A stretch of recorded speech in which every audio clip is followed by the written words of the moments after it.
Joe? Yeah? Rolling. Fratelloni's Hardware and Garden Stores brings you Garage Logic podcast number 1455. That would be the first podcast of the new year, which is 2025. And today is January 2nd, 2025.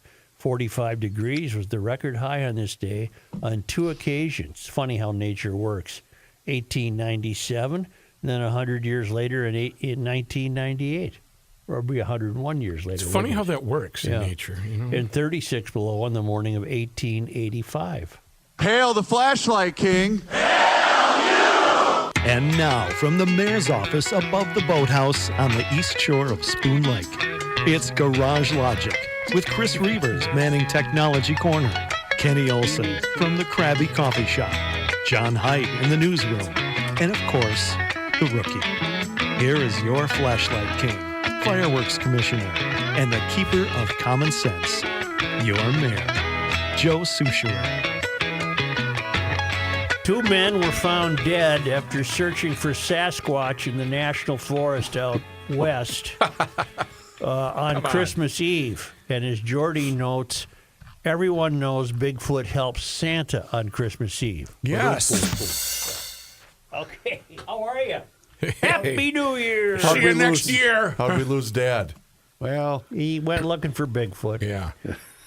Bert has, boy, he really has went down a rabbit hole. You know the ball that dropped on New Year's Eve in Times Square? Yeah, very familiar. Well, the ball drop is originally nautical in nature. Did you know that? No, I did you know that? I did not know that. Specifically, timekeeping and the measurement of longitude. When navigators use chronometers.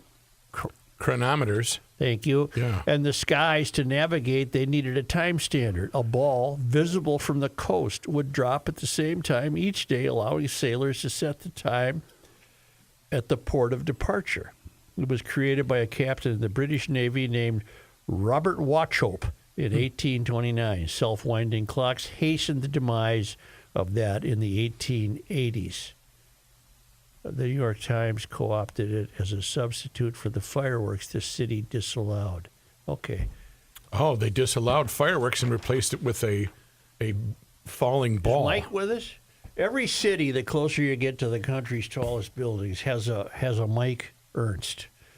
He's been the Ernster. I'm sorry. That's okay. He's been the spokesman for the Minneapolis Coppers for a record length of time. St. Paul. St. Paul. Jesus Christ. You are. You want to start over? You gonna get anything right here? Come on. He's just playing. Mike, are you there? I'm here. I'm listening. So far I haven't gotten anything right. Don't worry, he's not going to get your job. Accuracy matters. Mike served the St. Paul Police Department in a record length of time for such positions, 10 years as the spokesman. You're the guy who had to go out and handle the press every day. Yes, I am. I had that job, and in the beginning, it was very daunting. But towards the end, it wasn't so bad. Have you gotten to know some of your like-minded cohorts around the country that are in that position? Not necessarily around the country, more local. Obviously, we talk to each other all the time, depending on what's going on within the cities. But I have met some around the country, but not many. Mike, did you want that job? Is that something something you applied for? Yeah, I expressed interest in it. It's something that you're appointed by the chief. There's no real application process. This is kind of a job that the chief might look for somebody that they believe would want it, would be good at it, and they appoint them after some discussion about whether they want the job or not. And this was after your career as a beat cop and a canine cop and what have you. So you had years of experience under your belt when you took this job. Yeah, correct. I went into the job in 2015, so that meant I had 21 years of experience already. I had been a street officer for 6. Then I went into the canine unit, which is also a street officer, but you're working more in a unit handling a dog and responding to high priority calls with the dog where the dog can be used as a locating state tool. Fair visits. State fair visits, yes, 100%. That's another part of it. Didn't he chase us out of the Yeah, I fair? don't forget which one of your dogs chowed on my thigh. Yeah. Yes, it was. I believe Jason Brott's dog, Nitro. I think got you on the leg Nitro there, rings a Ruck. bell. Yeah, I've got a tattoo of his fangs right here on my outside thigh. Nitro. Mike, think aren't he you felt a too little bit young? of the fight pressure. Aren't you too young to retire? Yeah. No, for police officers at 55, it's the first time that we can retire without penalty. So a lot of officers will leave at 55 just because we can. It's a little known fact that police officers, just because of the stress of the job, don't tend to live as long as everybody else. Historically, a lot of officers start to pass away a lot younger than the average citizen. So because of that, they allow us to retire early. What will you do with all these years ahead of you? I don't know. It's a blank page right now. I haven't figured out what the future holds for me, but I don't think I will stay unemployed. Just because simple fact that my wife's still working and she won't want me sitting around doing nothing. No, So, yeah. that doesn't work out. Go get a part-time job at the airport PD. Oh, could do that. A lot of officers have done that, but I'll be honest. I think I'm over the police officer thing, and I'm ready to move on to something else. I don't know. We'll Mike, see have you what the considered future a life of crime? holds. No life of crime for this guy. I'm Okay. on the straight and narrow. All right. Are you a St. Paul guy? I'm a born and raised St. Paul guy. Yes, I'm a Frogtown kid, born and raised. Went to school there in Frogtown before attending high school with Rook at Cretin. You're a classmate of Rookie? One of the dumbest guys I've ever known is Mike Ernster. I don't know how he's been so successful. He's a good guy. Yes. He was taking my lunch am a money classmate. freshman year.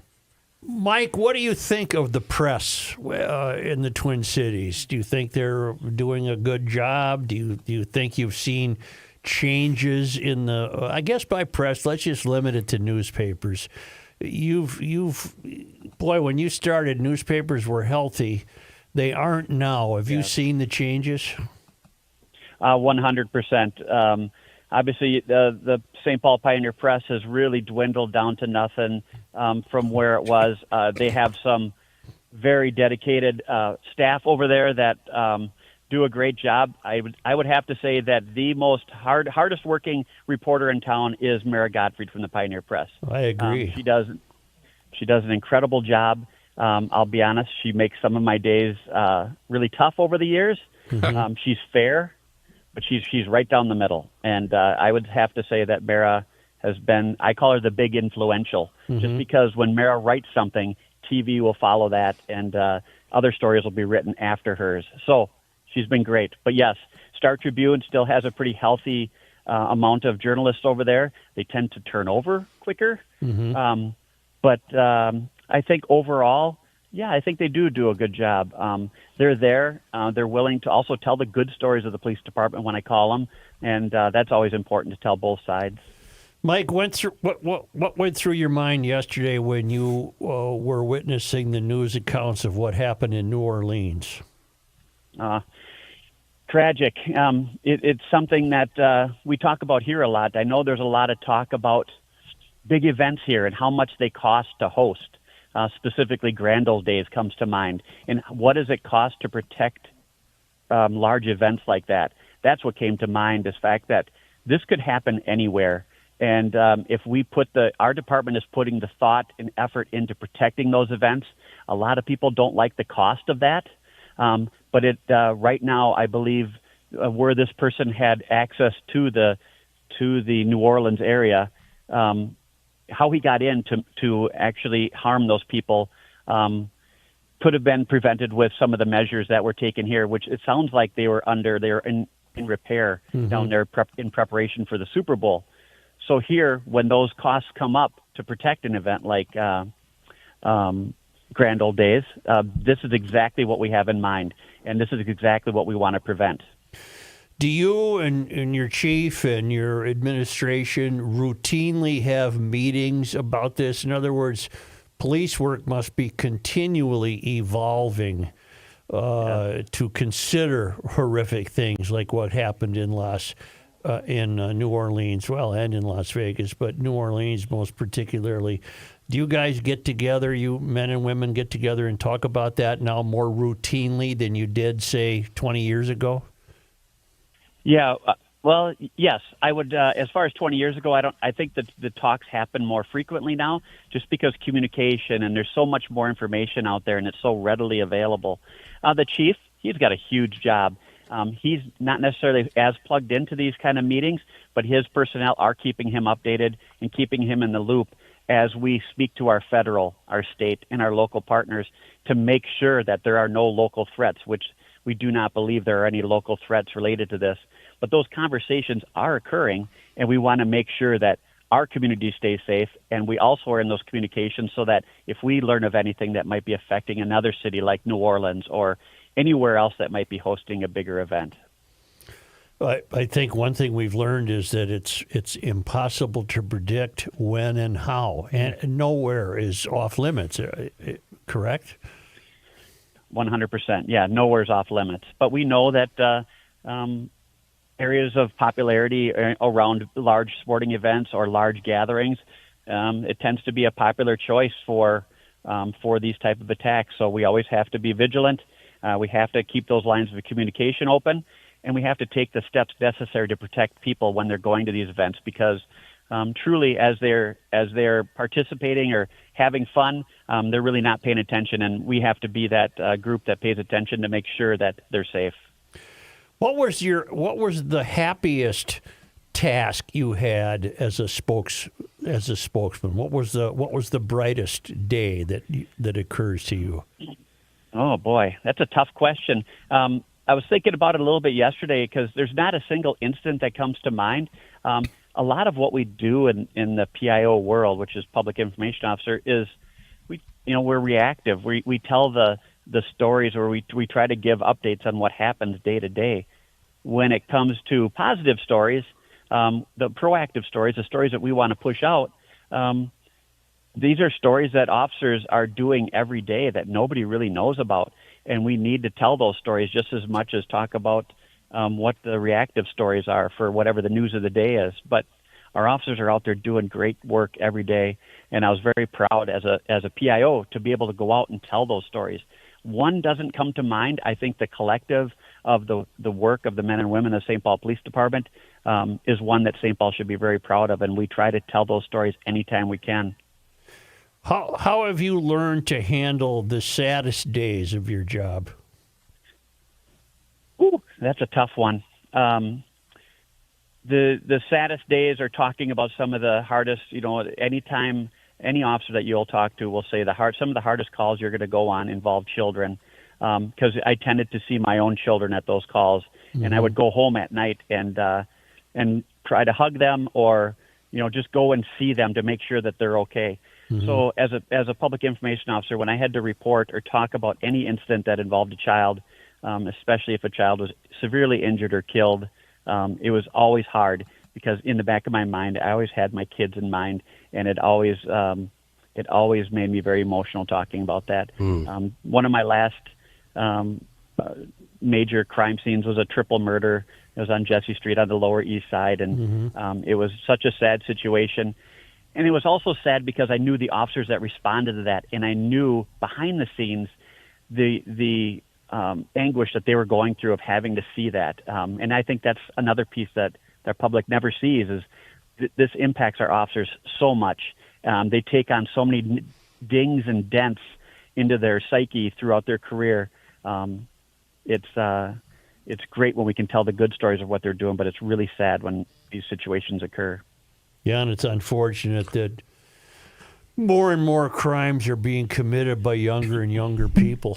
Mike, I'm looking at one right now, your Twitter account, from a death investigation update that came through on December 25th regarding two parents being arrested for the death of their year-and-a-half-year-old child. Yes.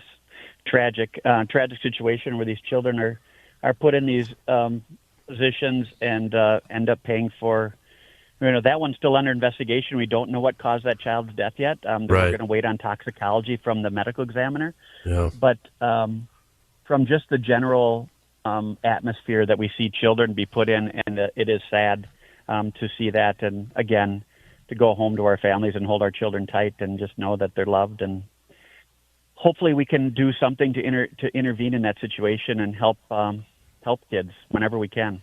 I can see where 10 years of that would be enough. That's a I lot agree. of yeah. When is your final day of duty? Well, it's already occurred. I worked. When the you're Wild laying game around the other night. house right now eating Sitting in his bonbons? underwear, yeah. I'm driving my mother around to some of her appointments. She had some car problems, so I'm taking care of her. All right. But it's been good. I just had my on New Year's. I worked the Minnesota Wild game, and that was my last shift. I took the uniform off after that game, and that's it. It's done. Were you the play hockey guy? I wasn't the play hockey guy. I was recognized at a commercial break towards the end of the first period. Wonderful. Yeah, my daughter nominated me for it. And it was a surprise and a wonderful surprise. And I don't chase this type of attention. It was very nice to have. I've loved what I've done for my whole career, and it's hard to separate or leave the job. But that made it that actually eased the transition into retirement. I thought you did a hell of a job being on the other side, being on the newspaper side. I just thought you did a stalwart job. You were very good at it. Well, thank you. Yeah, go ahead. I was just saying what's so difficult about it is you didn't know when you're going to be called. So that's tough on the beer consumption, isn't it? Yes. Thankfully, I'm not a large consumer of. I know that. You're a beverages. gentle giant. Mike, So thank you, and always- best of luck to you. Best of luck. I hope you find something else fruitful to do because you've got a lot of years left. Thank you very much. I appreciate it, and hope to talk to you in the future. All right, we'll run Thanks, into Ernie. it. Thank you. Thank you. Yeah. Goodbye. Mike Ernster. Hell of a guy. Real soft-spoken, good cop, and just the kind of guy you would want having your back. Look at it's kind of interesting. He Yeah. went to the same high school Yeah. you did. You're and really bum me out you here. probably had some classes together. French class. He was horrible, yeah, but he's a good guy. Well, A, he's not only retiring right now already, but B, he's retiring from a long and successful career. Yeah. And I am gonna have we're to turn getting to a life of We crime. are getting a new fart button. That is good. That's what I'll let him know. I'll send him a text, and no, I am happy for him. And those were some rough patches of St. Paul that he covered. So I'm glad he's retiring safe. Say, may I tell you that I love when I get emails from happy customers of Precision Door. And this one says, Joe, I want to tell you of a great experience with Precision Door. It was yesterday, New Year's Day. I felt the house was hot, so the coolness of the garage seemed attractive. I went out to inspect things. When I did, I noticed that 3 of the 4 bolts that attached the garage opener to the door had come out. I had replaced them before, so decided this needed professional help. I went inside and asked my wife if she knew of a garage door person. How could you have not know this? Right. She said maybe, and emailed a guy unsure if he was retired. Impatient and curious, I did a little search and saw Precision Garage Door. I looked at my wife and said, isn't Precision Garage Door on Garage Logic? I've listened a long time, since the radio days with you and Pat. I got my wife listening when podcasting came around, and now she holds me accountable if I've heard the show. So she said yes. It seemed right then that I would place a call to Garage Logic, our sort of people Precision Door. I went to their website and booked an appointment for the next morning, which would have been this morning because this email just came in today. I got a call before the appointment that he was on his way. They sent me a picture of the technician, so I knew who would be coming. He showed up quickly at the beginning of the appointment window. He diagnosed the issue and put a beefy new bracket on and tuned the garage door. I am happy we chose them because of Garage Logic. Great service, communication, and price. I now go out to the garage and proudly inspect the new setup. Thank you for letting us know about them, Steve Mertens. That's Precision Garage Door, Precision Door MN. They serve western Wisconsin and the metro area. Put this number in your contacts, 612-263-6985. or you can schedule an appointment online, as Steve did. Precision Door MN, that's one word, precisiondoormn.com.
This guy wears many hats, just not indoors. Joe Soucheray. Hey there, Fireworks Commissioner. Have we heard from Tim Bloom yet from EcoFund? Have we heard from him? Oh, you're going to hear about him today.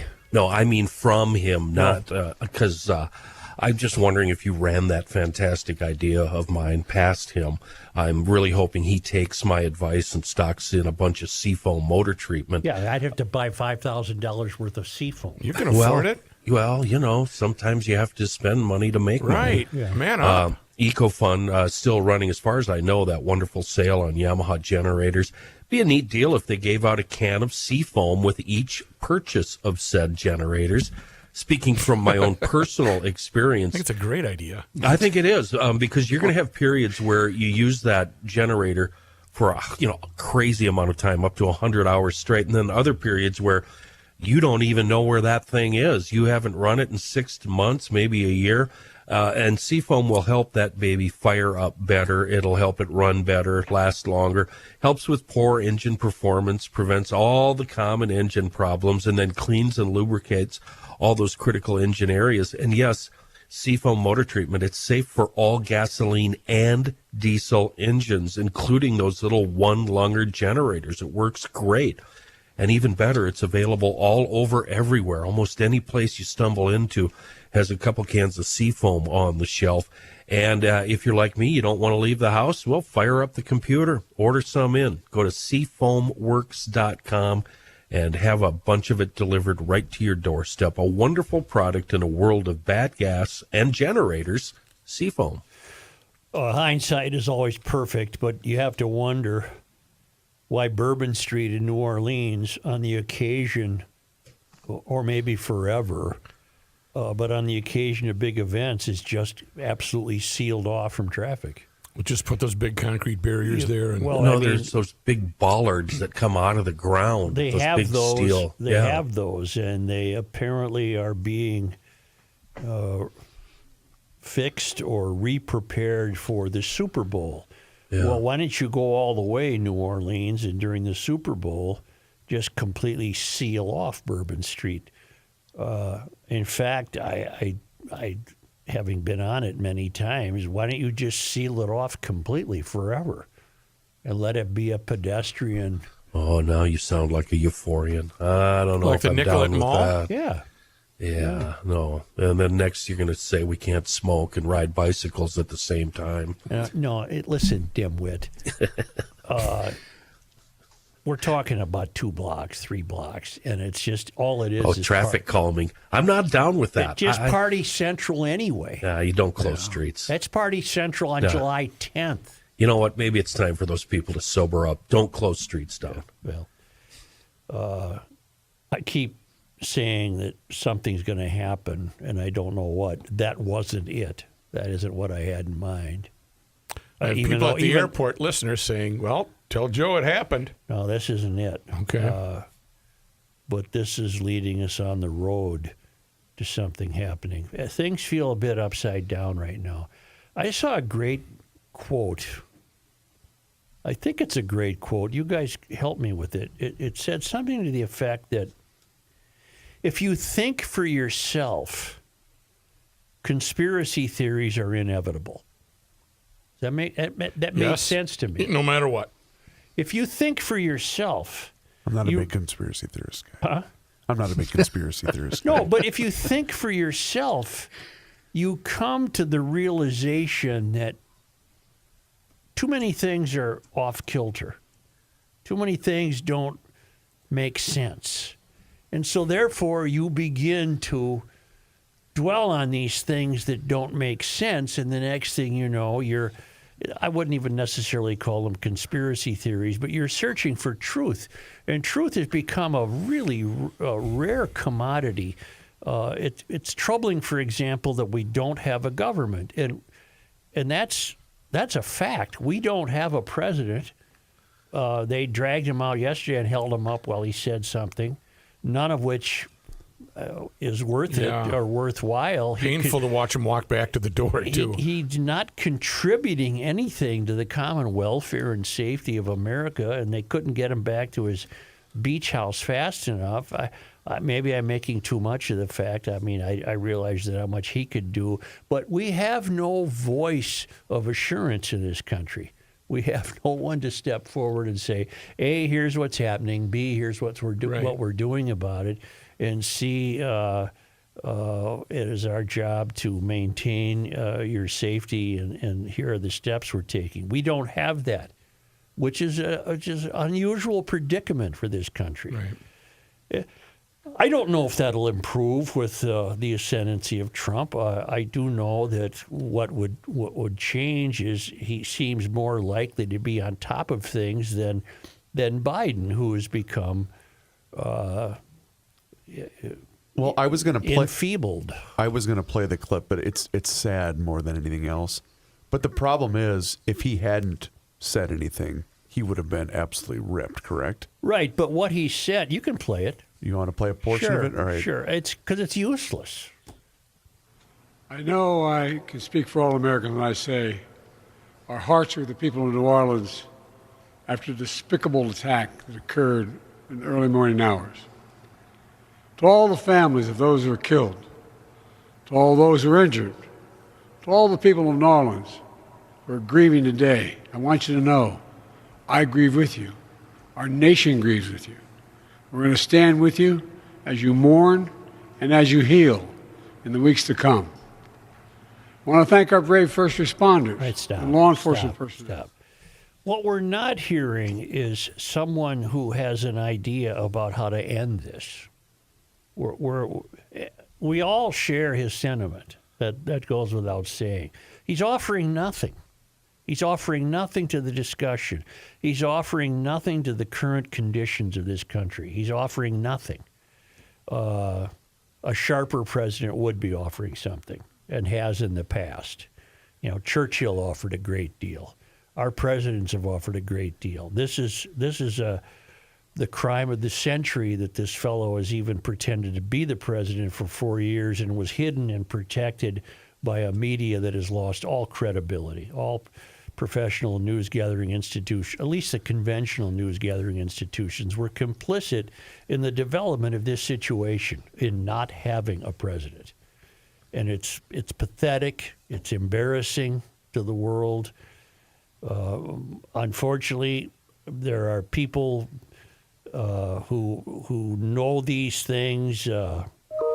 Apparently, there's a woman named Sarah Adams. Has anyone heard that name? No.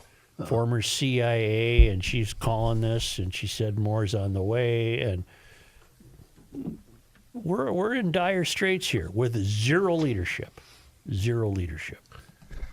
I don't know if I'm making too much of that. I don't know if the leadership could be helpful, but we have nothing. We have no leadership at all in this country. When you heard that he had released a statement or was speaking on it, were you interested in hearing it? No.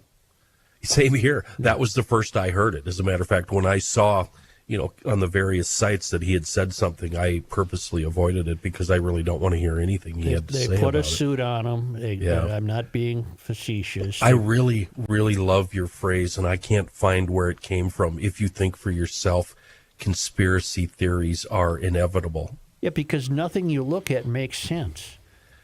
The way this country behaved during COVID did not make sense. Right, but what's the alternative? Groupthink. And that's I don't want to participate in groupthink. Far worse, isn't it? Yeah. But then when you look at nut jobs like me, who I don't trust anything or anybody, then that, on the other hand, means everything's a conspiracy theory, according to, people like me who have no trust. No, a more charitable way of saying that was just be vigilant in all things. Yeah. That's why I always use John Haidt as my sounding board. I don't know how many times I've started off a sentence to John. John, help me back away from the ledge here. Talk to me, brother.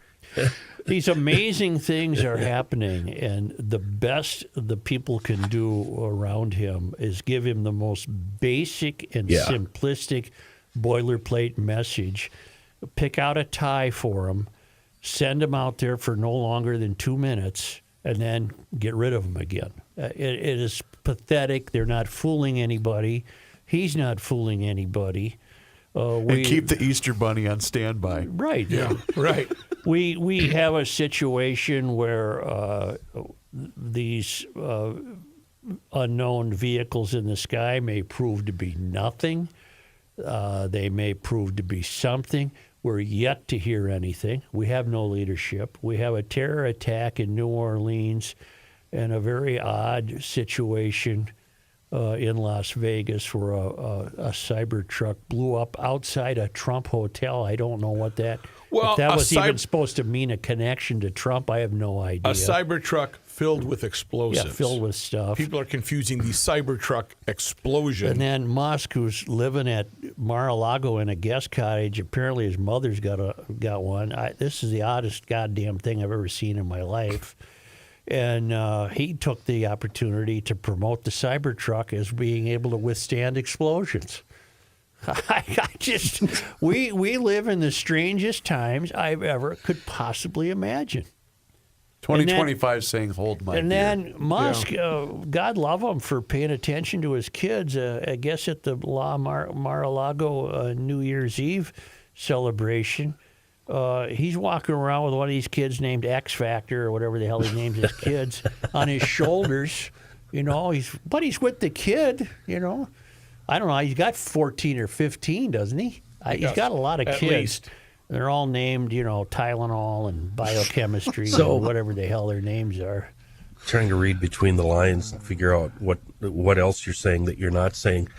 So you're saying conservatives believing that, this is what I'm taking away, you can correct me, conservatives believing that Trump and Musk are going to save us from ourselves are just as naive as Democrats thinking that Kamala and Walz were going to save us. Is that what you're saying? I hadn't thought of it that way, but I can agree that that's what I'm saying. All right. I don't think anybody knows what's going on, and if they do, for some reason, and who under whose authority are they doing this? They're not telling us. Under whose authority are they not telling us? So, do you have any great words of wisdom for those of us that don't think anybody's going to save us from anything? Break glass, smoke lucky. Just tell me when I can stop paying my mortgages. Mm-hmm. Well, you had an interesting prediction. Are you not ready to go with that one yet? Why not? Because I think it's It's, you know what it is? Ballsy. Bold? That's ballsy. Well, again, if you think for yourself, you're fated to come up with these scenarios that I would much prefer do not happen.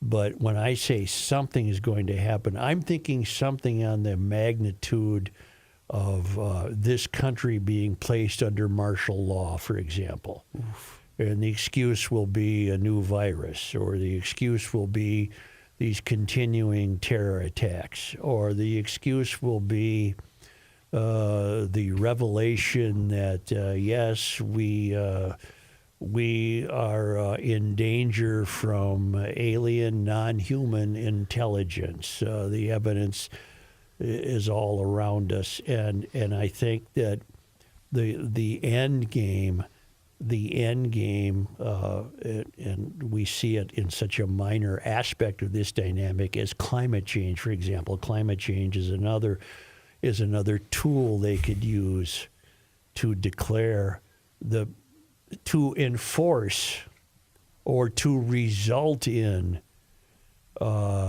the loss of too many freedoms that would suit me. Too many freedoms for my taste. Are you predicting coast to coast martial law? Yeah, I am. Wow. I don't like that. Well, I don't either, and I'm probably wrong. And He's firmly on the other side of You're it. on a limb Joe, there, aren't you, buddy? Joe, I think I'm against that, Joe.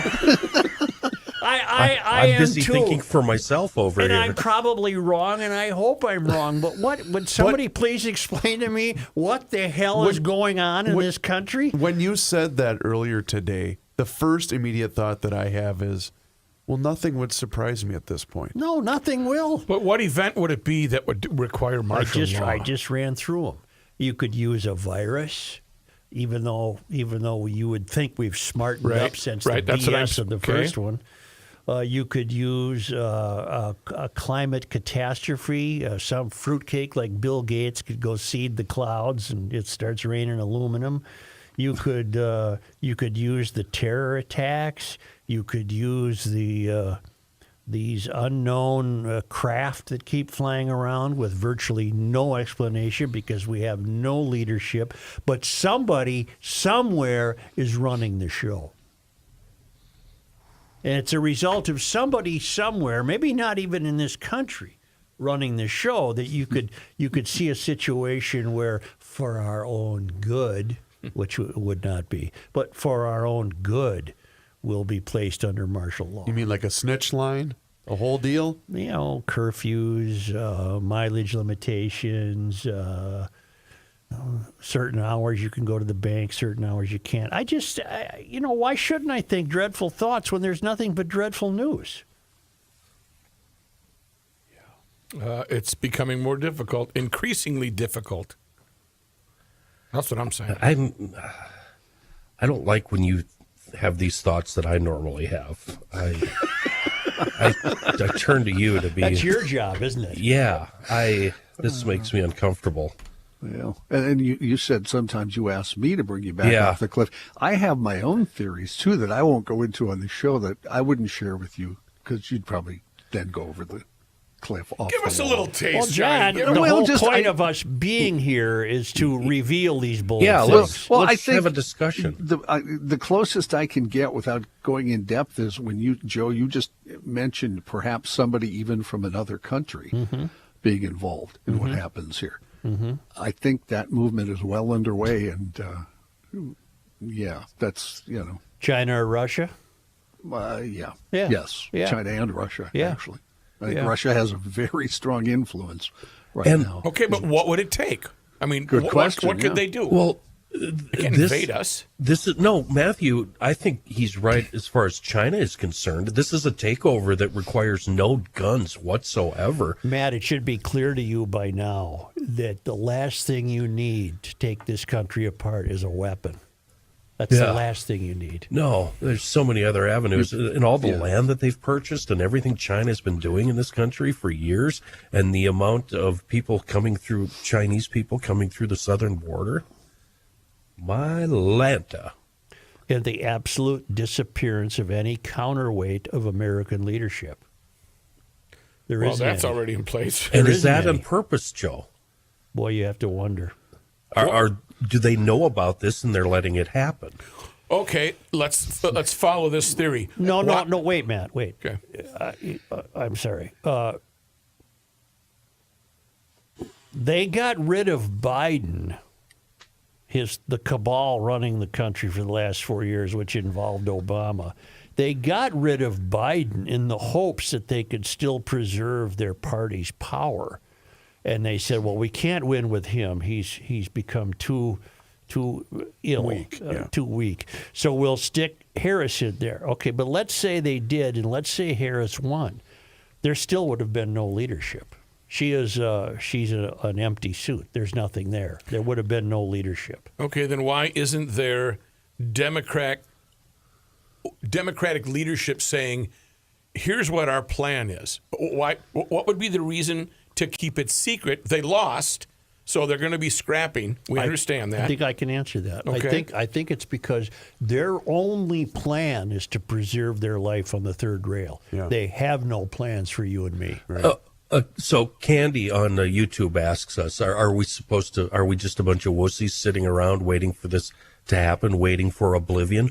And I would add, what should we do? Well, you take responsibility for yourself and your family. So you You stock can't count on anybody. stock in everything you're going to Stock need. whatever you have. Well, I'm not talking survival. I'm not going to lay in 3 crates of water. Because I'm a doomsday. Well, what are you prepper. going to do when there isn't any water? There's no electricity. You can't pump gas. You can't get LP, natural gas, whatever. I got my Honda generator. I'll drink out of the Or hose. Yamaha. Yeah, I got my Yamaha generator. Exactly. Might as well tell you about them. Please. They're on You're sale. welcome. You're welcome. 30 years, and I'm not retiring anytime soon like Ernster. I'm just going to kick back here. Mr. Segway? Shut up ads. huh? Yeah, exactly. Just set him up. Here's another big softball for Soucheray.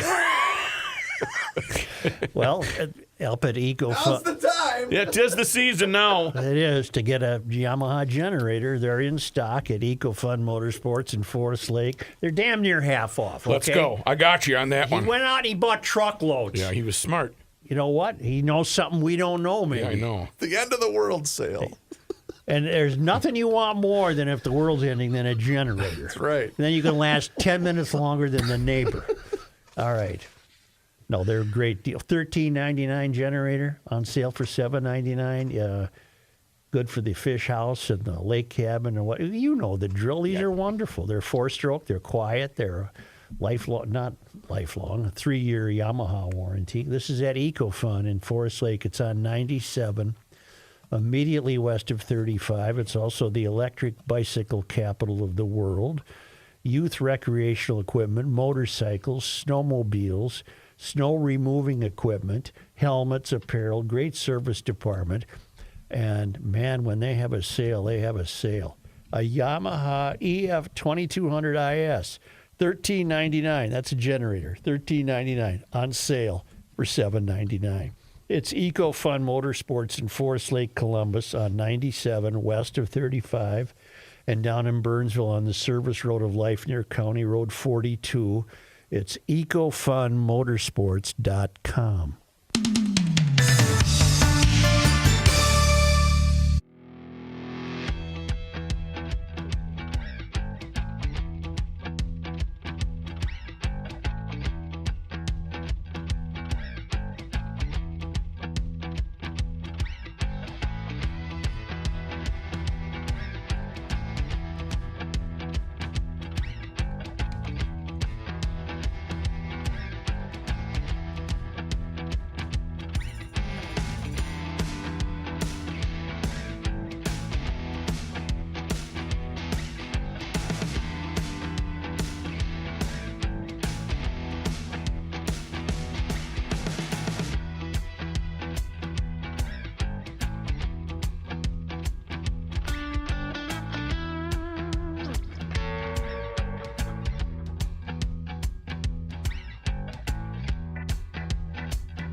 It's the end of the world as we know it, and he feels fine. Joe Soucheray. Made a stop after the show. Let's see, that would have been, what day is today? Today's Thursday. Today's Thursday, seems and like a boy, Monday. aren't we all confused about what day feels like it a is. Monday. Tuesday afternoon after the show, I stopped in at the 50th in France location of my favorite people in the whole wide world. That'd be North American Banking Company. And you can do the same. Any one of their 6 Twin Cities locations, that is Roseville, Hastings, Woodbury, Shoreview, Maple Grove, and like I mentioned, 50th in France. They offer all of their services that the other big national banks do. It doesn't matter whether you're looking to buy a home, finance a new home renovation project, or get that new car that you've been thinking about. My friends at North American Banking Company are going to be able to help you out. They also have the same online and mobile banking options as the other banks, but you're going to get the unparalleled service of a community bank. They are also locally owned and operated. Here's why that's important. That means loan decisions are made right here in the Twin Cities. They are not sent out of state. So this helps business owners solve problems quickly and expand their business with confidence. North American Banking Company deals with numbers every single day, but you will never be one of them. So if you'd like to, check them out online today. It's nabankco.com to learn more. nabankco.com. It's banking done differently. North American Banking Company, member FDIC, is an equal housing lender. John, before you begin, may I Yes. clarify something? The I don't want to be that guy. I don't want to be the black helicopter guy. So I would clarify something along these lines.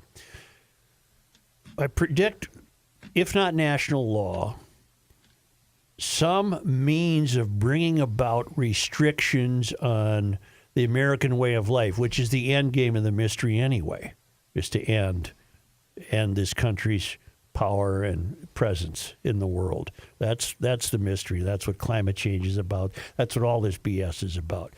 But what we'll notice is the same things we noticed during the so-called pandemic, that the restrictions that supposedly we're supposed to follow will make no sense.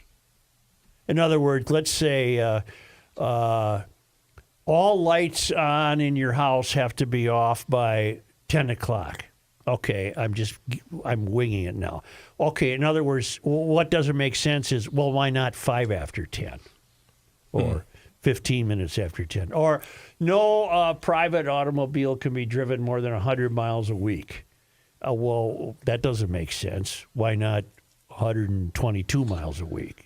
Nothing will make sense. Whatever is coming down the pike will make no more sense than what we're experiencing right now. You mean like maybe a private business in northern Minnesota, like a little small restaurant that wanted to stay open? They can't. But Target's fine. In the event of what? I missed that part. Is this part of the green? In the event of using one of these possibilities to enforce, well, I'll continue to call it martial law, whether it's a new virus, whether it's a climate catastrophe, whether it's... Do you think the political party in office, both federally and on the state level around the country, will determine those things? Yes. All right. Now, maybe they'll be far less likely to be enforced by a Trump administration. He doesn't strike me that way. Could very well be, though, depending who he's taking his orders from. That's true, too. Well, as far as the climate thing, he is adamantly against it. Right. Yeah. But who knows where he stands on everything else. His embargo stuff is, I'm really worried about what it's going to do to our farmers. During his first term, it hurt the farmers, and it's not looking good for this term either. Nothing will make sense. Here's John Haidt. Thank you, What a Joe. way to introduce a news. Yeah, man. right. I appreciate Nice segue. Nothing will make Nothing sense. will make Why don't you sense leave at the all. Here's John segues? Haidt. Leave the segues to me, All right, okay? sure, Thank yeah. you. That 10 o'clock thing would really cut into my reading time. You know what I mean? We had to have Yeah, lights I off. got to hide the flashlight under my blankets. Contraband. This news update brought to you by North American Banking Company. The family has now identified the woman hit and killed by a suspected drunken driver as she was leaving work on Monday night in St. Louis Park as 51-year-old Maines Thatch. Her co-worker, a 60-year-old man, was seriously hurt. Alleged driver Jeremy Sherman faces felony charges, including criminal vehicular homicide. Thatch's daughter, Jenny, said on Wednesday her mother would have turned 52 years old the day after her death. Sherman is scheduled to make his first appearance in court this afternoon. Scott County election officials on Tuesday said no one voted more than once in a highly contested Shakopee area House race, one day after 2 Republican legislators claimed 30 people cast duplicate votes. Reps Pam Altendorf of Red Wing and Tom Murphy of Underwood alleged that documents from the Secretary of State's office showed 30 people voted twice in the 54A race between DFL Rep Brad Tabke and Republican Aaron Paul. Tabke won by 14 votes. In a Tuesday release, Scott County officials said the 2 legislators apparently misunderstood the difference between voter history reports and the official voting record. Scott County Elections Manager Julie Hansen said election staff have checked the 30 alleged discrepancies and can verify there was only 1 vote per person. The review of the roster, she said, is all part of the normal election process. Once again, the situation demonstrated all of the fail-safes, backstops, and processes to ensure the integrity were upheld. Hansen pointed out absentee voters have an absentee voter record that's created at the time of the voting, and that means the record is verified through an entry into the voter registration system. As such, they are prevented from voting again. This is the district, of course, where we've had the razor-thin race, and now we're going to have a special election. A judge has yet to rule on the case when there was 20 missing absentee ballots in one precinct after Paul and the House GOP filed a lawsuit saying elections officials engaged in deliberate, serious, and material violations.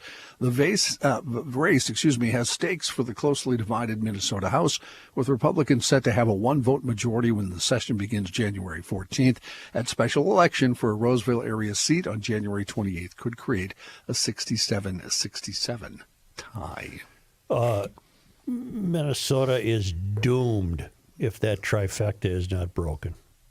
Yeah, we can't take another session of a trifecta. The state is already in enough trouble.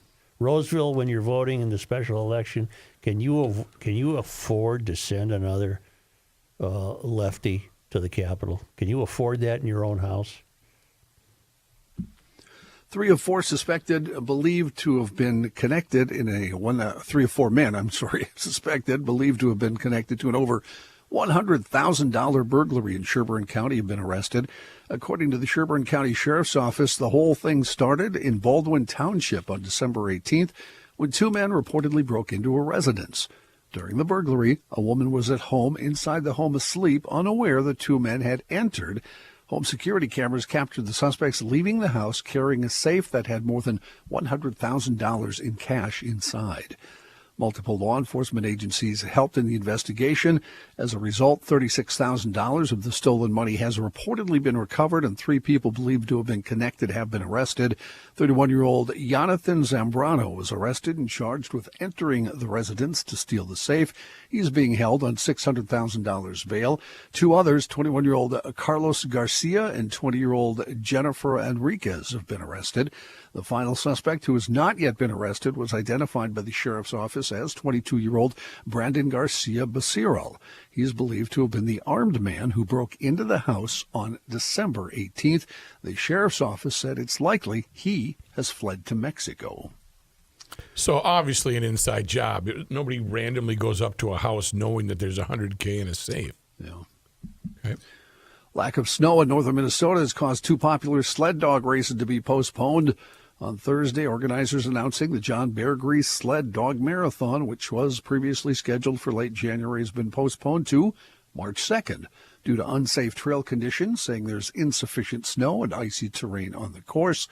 Currently, the Bear Grease is scheduled for the same day as the Iditarod. Traditionally, the Bear Grease has been a qualifying event for the Iditarod, and as of right now, race organizers haven't said it has changed for this year. That announcement comes just after the organizers of the 65-mile Gunflint Mail Run sled dog race in Cook County announced that event has also been postponed. Although the event's website says the race will likely be in February, a new date has not yet been finalized. He was a mailman, John Bear Grease. Thanks, Yeah, Joe. that's how it started, right? Thank you. The more you know. Yep. Meanwhile, organizers of the Ice Castles say they'll be opening the gates of the Minnesota State Fairgrounds at 6 o'clock tomorrow for people to admire the structures. This season, in addition to the traditional ice slides, towers, and tunnels, there will be an ice river, snow caverns, and nightly fire shows, as well as the popular Pronto Pubs, which will be available with beverages at the Polar Bub Ice Bar. According to organizers, the artisans have been working against recent warm temps to get the attraction ready. Tickets range from $17 to $24, depending on your age. $17 to $24. Organizers say you should arrive during your 30-minute booking window, but you can stay as long as you would like. Why don't we take a short break, hear from the Rookster before we hear more about national news. If your home is so nice and toasty warm, I would like to congratulate you. If it is not, I'm going to tell you about an outfit that's been around for a century and some change, and 4 generations of this has been the family business. It's Welter Heating, and they're online at welterheating.com. Ray and Welter and the entire family. Now Rick's running the show. The whole family has a wonderful, wonderful attitude, and that is give people good value and give them good service, and you'll get a trustworthy reputation, which is what they've had for so long. All throughout the Twin Cities, the Welter trucks are going out there with their certified techs, working on those heating units, 24/7 emergency service. Yes, they have it. The cooling unit, yeah, you probably put it away. 'Tis not the season for the cooling unit, but remember, in the spring, you're going to want to fire that baby up, get it ready for the summer. Welter can help you. Air purification systems, yep, they got it. Nothing has changed for 2025 with the Welter family. They're going to give you the great service that they've been giving for over 100 plus years, and each family member is going to be very proud that their family has done such a wonderful job over the years. They're Garage Logicians, 612-825-6867. Call or make an appointment online at welterheating.com. Warm up that shelter with the fine folks from Ray and Welter.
The Earth is not your mother.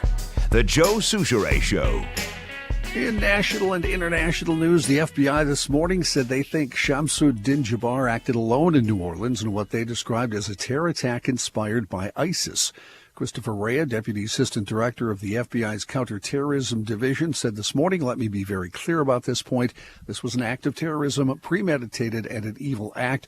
We do not assess at this point that anyone else was involved in the attack. Jabbar barreled down Bourbon Street early on New Year's Day in a rented truck, killing at least 14 people, while the suspect was later killed in a shootout with police. Reyes said Jabbar posted several videos prior to carrying out the attack, professing support for ISIS. In one video, he said he initially planned to kill his family and friends, but Reyes said Jabbar feared news coverage of that would not focus on what Jabbar called the war between the believers and disbelievers if he did not choose a broader target. Jabbar was a native of Texas. He joined the Army in 2007, serving on active duty in human resources and information technology and deploying to Afghanistan from 2009 to 2010. He transferred to the Army Reserve in 2015 and left in 2020 with the rank of Staff Sergeant. Officials found out to serve search warrants and spent hours at a Houston area home thought to be connected to the investigation. There's no greater example of a story that needs 48 to 72 hours before you know anything. Yes. Yeah. This story, when it broke, this guy was an illegal Mexican who crossed the border. No, he was an American citizen serving the Army. It goes on and on and on. The facts take 72 hours in something this significant. Meanwhile, the person who died in the explosion of that Tesla Cybertruck packed with explosives outside President-elect Trump's Las Vegas hotel was an active-duty U.S. Army soldier. Two law enforcement officials identified the man inside the pickup truck as Matthew Levelsberger. The officials spoke to the AP on condition of anonymity. 3 U.S. officials said Levelsberger was an active-duty Army member who spent time at the base formerly known as Fort Bragg, a massive Army base in North Carolina. The officials also spoke on the condition of anonymity because they were not authorized, they said, to disclose details of what his service was. The FBI said in a post this morning on X that it was conducting law enforcement activity at a home in Colorado Springs related to the explosion, but provided no other details. 7 people nearby suffered minor injuries when the Tesla truck exploded. At least 10 people, mostly teenagers, injured in a mass shooting outside a nightclub in Queens last night, according to the NYPD. A group of 4 men fired at least 30 gunshots into a crowd that had gathered near the Amazura nightclub just before 11:20 p.m. after a private event at the location. 6 females and 4 males ranging in age from 16 to 20 were hit by bullets. Police are searching for a light-colored sedan in connection with the shooting. None of the victims are in critical condition. All are expected to survive, according to NYPD at a press conference this morning. President Joe Biden, how's this for poking the bear, will award the Presidential Citizens Medal today to Liz Cheney and Benny Thompson. Both, of course, helped lead the House Committee's investigation into the January 6th insurrection. The medal, which will be presented to the honorees at the White House, is awarded to U.S. citizens who have performed exemplary deeds of service for their country or their fellow citizens. Cheney was recognized for having raised her voice and reached across the aisle to defend our nation and ideals we stand for, freedom, dignity, and decency, according to a statement released from the White House.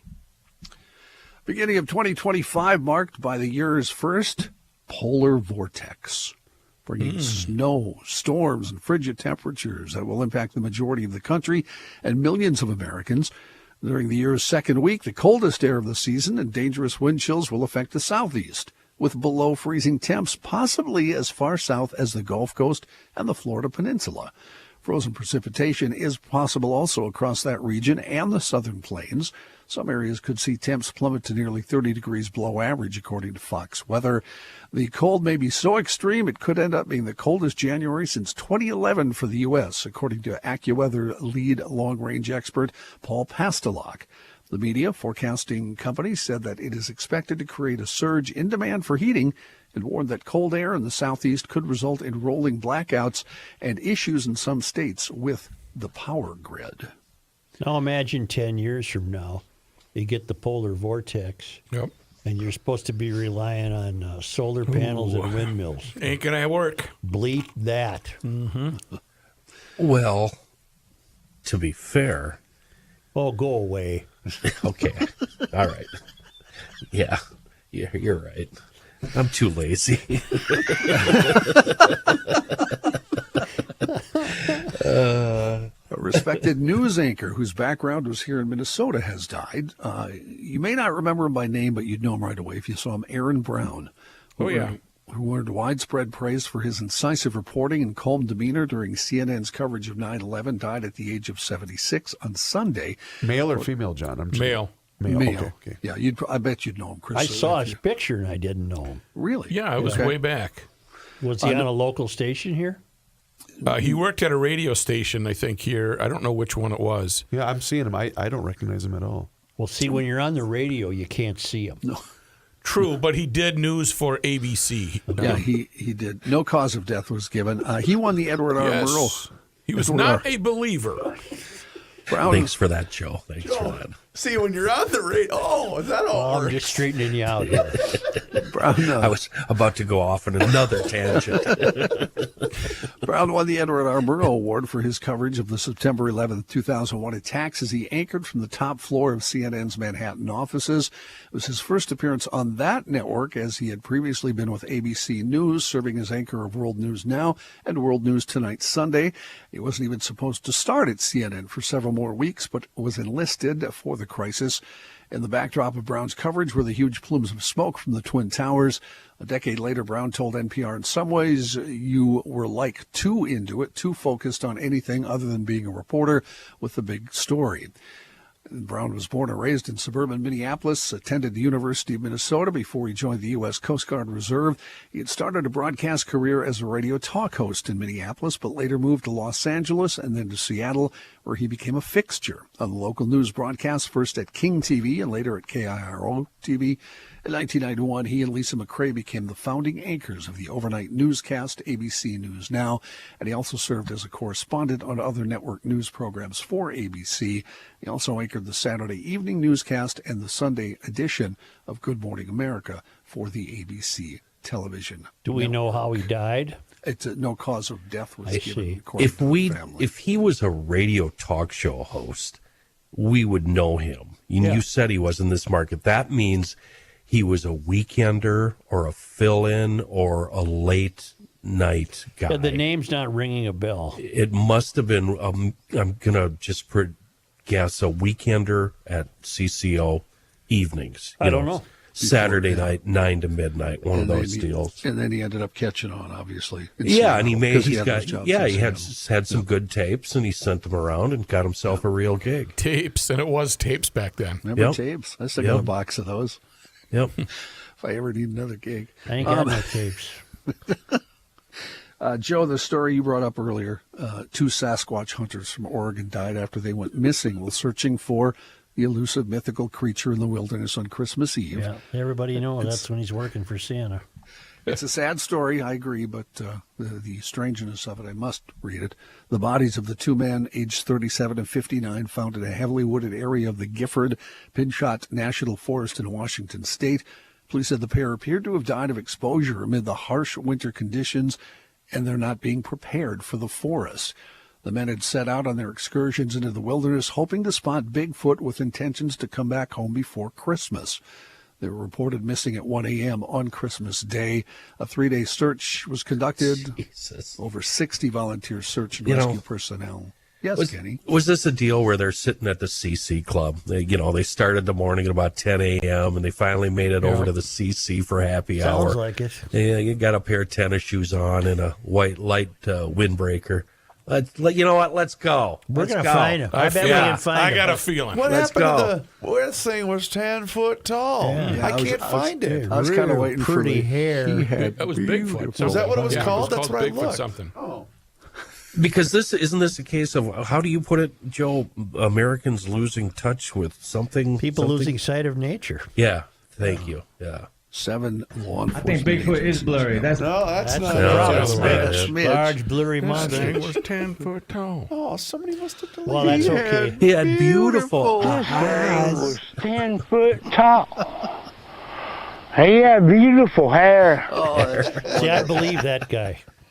He saw him. He saw him. You know, the hair's the Yes, sold that's me. the guy was clincher. really taken by Yeah, his he hair. saw Bigfoot, and he was not blurry to him. Right. Yeah, after he ate Because you like could see the hair. a ice cream pail full of shrooms. Well, That it, John? Sure. Oh. I mean, you want another one? I can give you another one. Yeah, I do.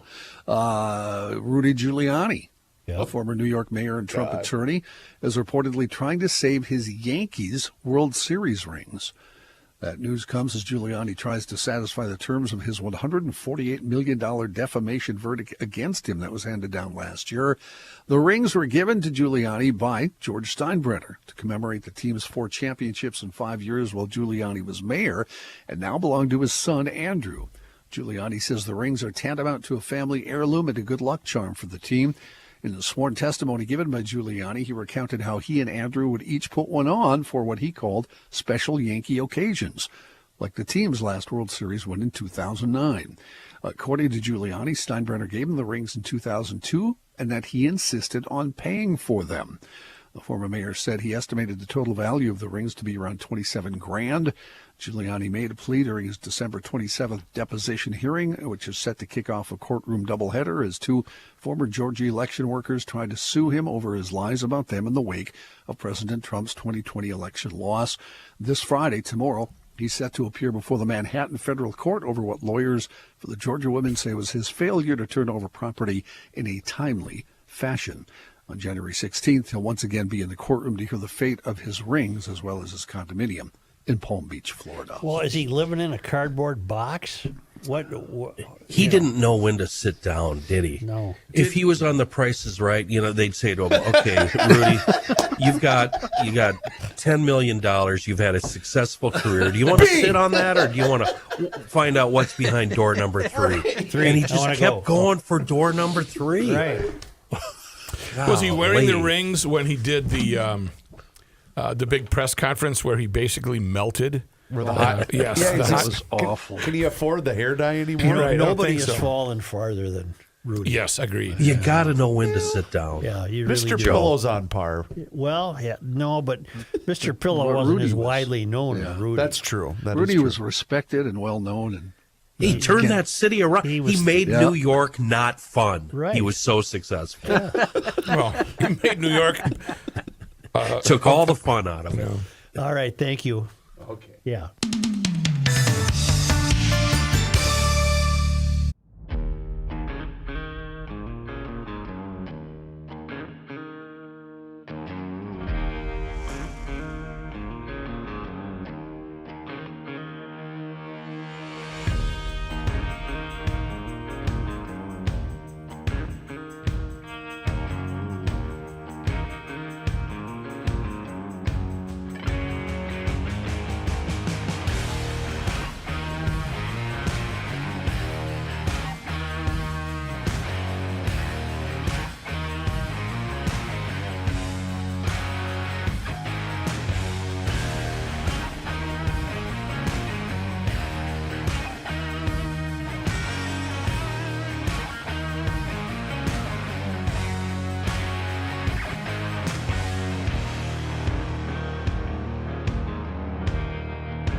Where is she? A test for you morons. I hate tests.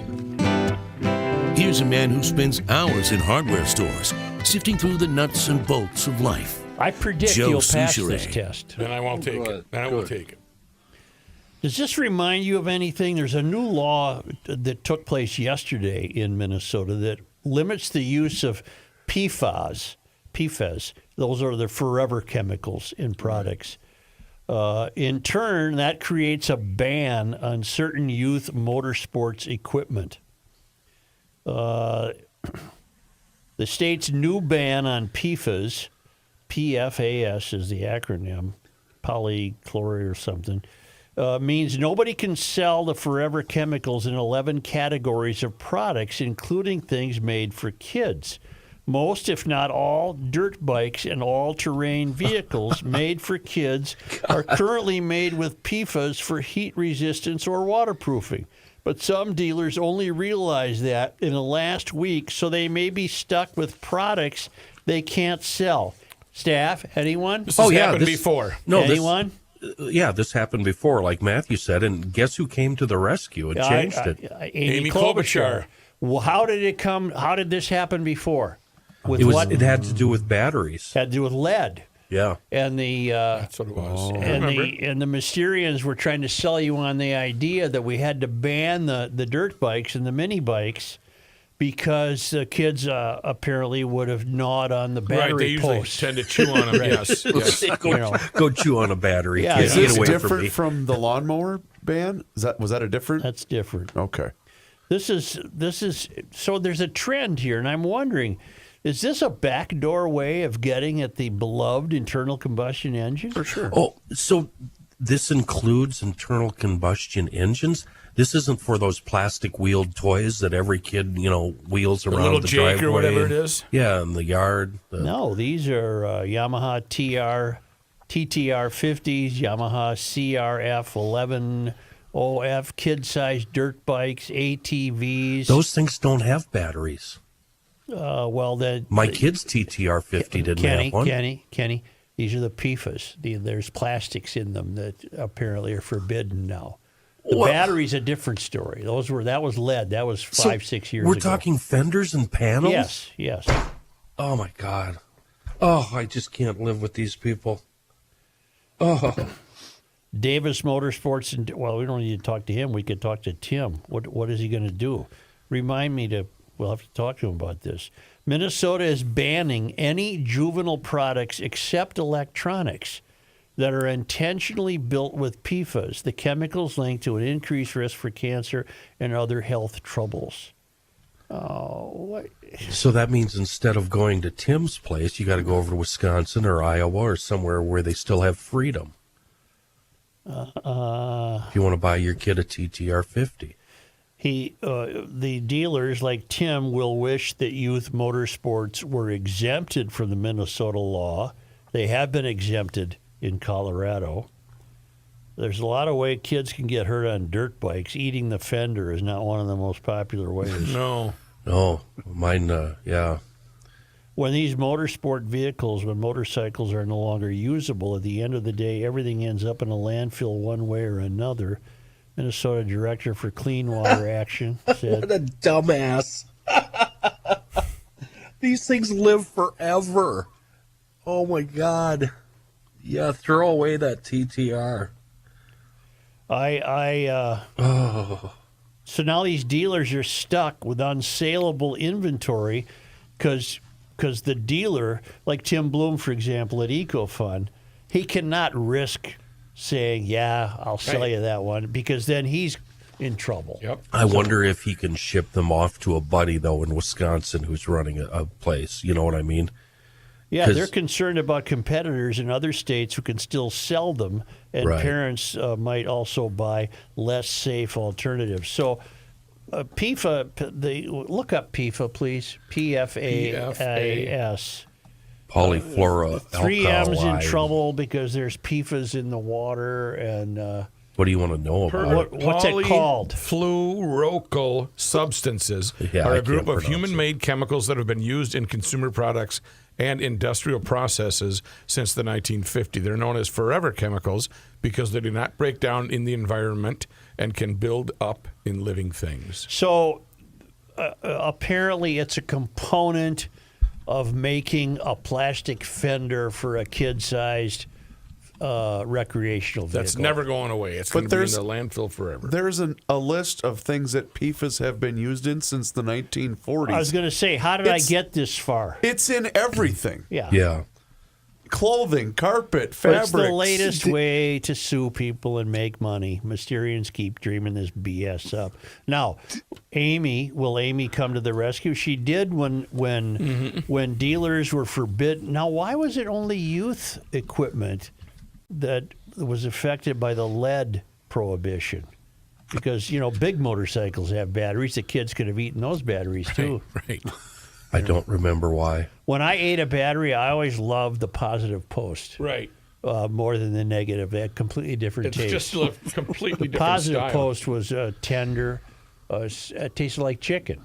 Right. The negative post I thought was harsh. It didn't taste. Yeah, that's kind of had that metallic aftertaste. It tasted like lead. Yes. It didn't go down well. But the positive post, you got her. could chew on those Let's all day. go here. Yeah. I'm going to predict she'll help us out here. She Well, knows is what's good this? for her. Are we just dreaming up ways to prevent kids from? Yeah, absolutely. Dreaming of getting the baptism to a lifetime of using fun cylinders? Or is this just Hanlon's razor? These idiots don't know what they're doing. They don't know what they're doing. Well, the PFA thing, though, has been around for a while. They outlawed them not a long time ago, but within the last couple of years in dishes nationally. Yeah. Remember, we've had that story. But aren't they in every plastic?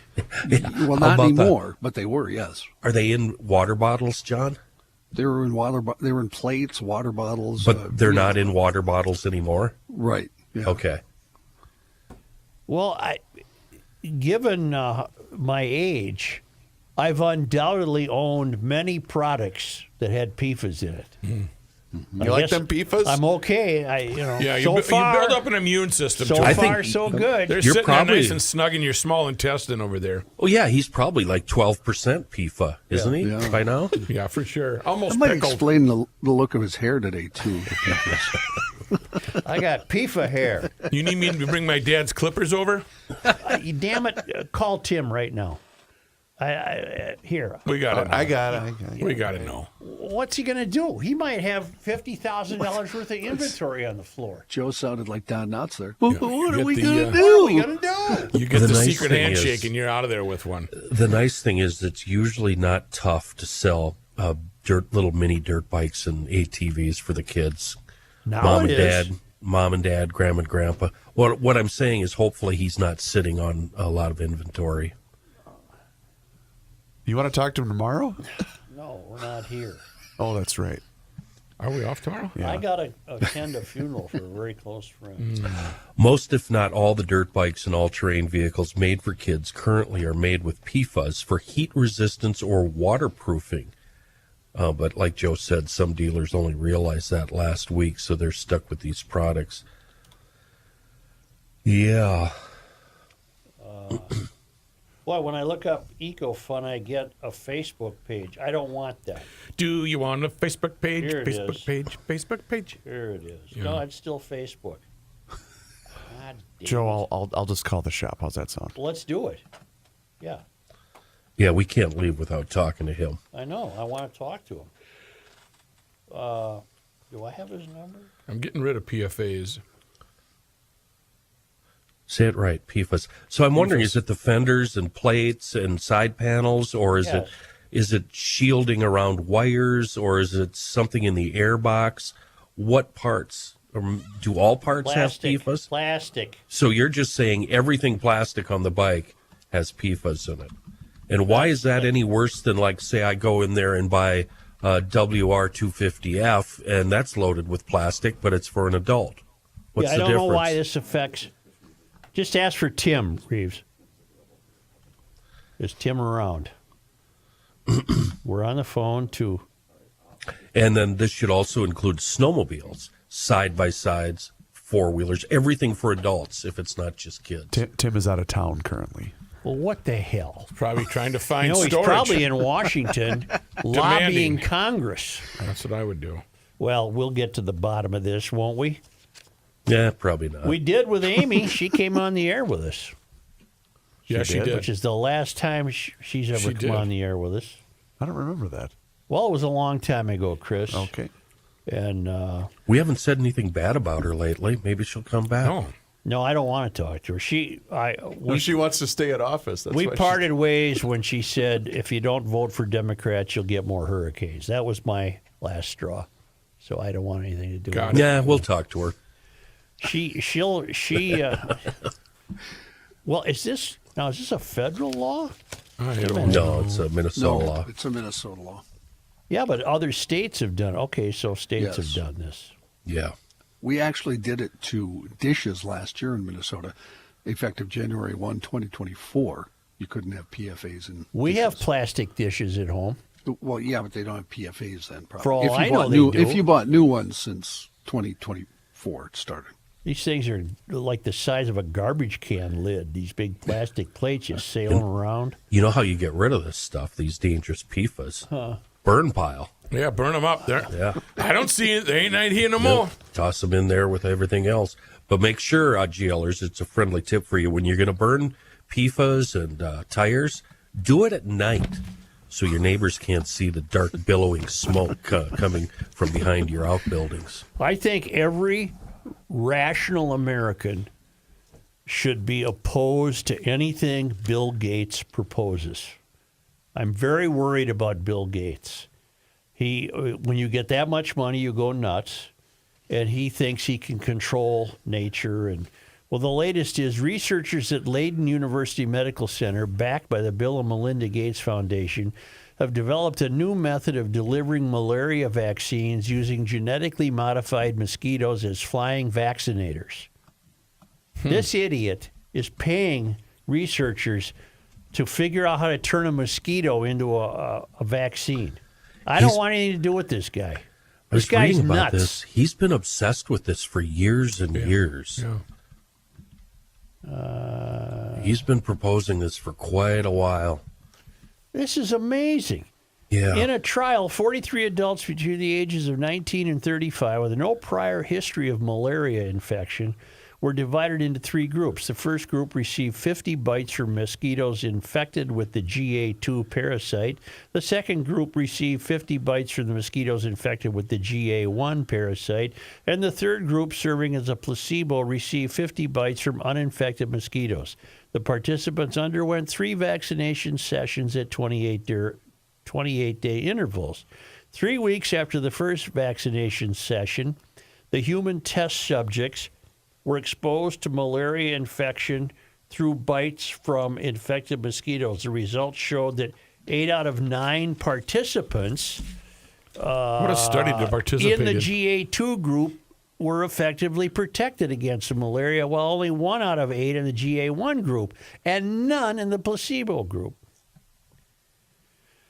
The concept of using mosquitoes as flying vaccinators has been explored by scientists for years. Japanese people have done it, and oh God, Gates. I don't trust Bill Gates. I don't admire him. He's tinkering where he shouldn't be tinkering. And are you familiar with the Appeal Sciences? No. They're the people that dye. It's a company that Bill Gates is involved with, or he's friendly with, that dye fruits and vegetables so they look attractive to you as they sit there on the floor in the grocery stores. I like attractive vegetables. We could do an entire week of shows about the evil that Bill Gates is doing on so many different levels. I like a colorful pepper. Yeah, even if it kills you. Aren't they I gotta go colorful sometime. enough without Bill Gates? No, I got to go sometime. You've got to make these things marketable, and you don't want an apple that's not big, red, and shiny. That's correct. I wouldn't want a dull apple. Okay, Bill Gates. I'm not going to eat that. If I go to an apple orchard in the fall, Yeah, go to Terry Train's apple orchard. okay, let's say I go to Terry Train's apple orchard. Yep. Those haven't been. Bill Gates hasn't been sneaking Right. around there shooting them full of Those bugs. are. That's your best bet. Let me just say, Terry's are all natural. But what about yours? What about your Terry's nanners? apples are all natural. What about your bananas? What about your oranges? Grapes? Things Well, that come from banana's yellow elsewhere. by design. What color do they change it to? Right. Let's put it this way: don't eat a red banana. Google. Well, if I were you, I wouldn't be buying any green Matthew, bananas. you're having great fun with this, but you're being an absolute ass about Yes, it. Google completely. APEEL and learn about this. It's dangerous and frightening. No, do you know how I download all my information? I just go home and over dinner I ask Gabe. Yeah, do it. Ask Gabe about I don't have to Google anything. He just Ask tells Gabe me. about appeal. I'll ask him about it. He'll probably fill you know. in. Yep. And Biden, well, he didn't know. He didn't pardon anybody. He doesn't know who he's pardoning. He's being told to sign where I tell you to sign. One of them is a drug dealer who killed 12 people, including kids. But well, he's been rehabilitated. He knows that's bad now. Caboni Savage, convicted of killing 12 people, including 4 children, and he's That's not. he's been taken off the death punishment. Oh, So not it's- released. He's just off the. I mean, not that really So one of the matters. people running Biden wanted to release this guy. Biden doesn't know this guy from a hole in the head. Right. Only because they come to us all the way from Lake Las Vegas, Nevada, the staging ground for the Lyman's next worldwide travel adventure. It's only because they come all that way. It was on this day, Jan 2. Wow. 1883. Your city gets in here again. It's almost What'd we Faribault do? is right up there with Fort Snelling. Yeah. What'd we do? Faribault Chief of Police David J. Shipley was fatally shot by Louis M. Sage.